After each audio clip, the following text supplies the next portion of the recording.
These pearls of wisdom are brought to you by Carl Johnson and members of the Oyster Bay Church of Christ, located at 1044 Shadeville Road, which is 4 miles east of Crawfordville, Florida. The Assembly and Children. The regular assembly of the church was commanded by Jesus Christ.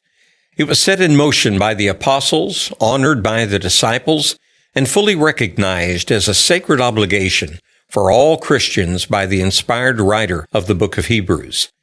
The assembly is an indispensable part of Christianity. It allows worship to God in a collective capacity, with mutual learning and mutual encouragement necessary for maintaining faithfulness. There is a connection between forsaking the assembling of ourselves together and the sin of apostasy, also known as abandonment, in Hebrews chapter 10. At the time Hebrews was written, some people were abandoning the assembly for various reasons, including persecution from the Jews. And in addition, the assembly suffered from misuse and abuse in the early church. The Corinthian church perverted the assembly by making a common meal out of the communion, and they also abused spiritual gifts and were causing confusion and chaos at the expense of edification of the believers. Today's Christians continue to quit the church for a variety of reasons. There are traveling little leagues, there are camping trips, there are work and vacation days, you name it. Many congregations have Sunday morning only Christians who feel compelled to attend, but don't realize the privilege as well as the benefits of participating in assemblies with the saints. Other abuses have resulted from the belief that the apostles' doctrine and fellowship and breaking of bread and prayers are no longer enough of an agenda for worship. God's commands aren't enough for some people, and these people want more. They want Sunday school, they want basketball teams, they want to be entertained.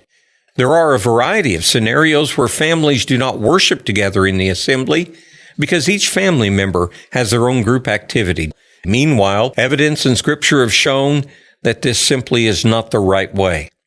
Someone once said that it's ironic. The same people who insist on being involved in secular education want to drop those same children off for religious education. Since no one loves or lives with our kids the way we do, our children's religious education is our job more than anyone's. Church-going parents need to sit down with their children regularly and teach them the doctrines of faith, not just Bible stories. Parents should be praying with and for their children, and parents need to live out and talk about their Christian lives in front of their kids.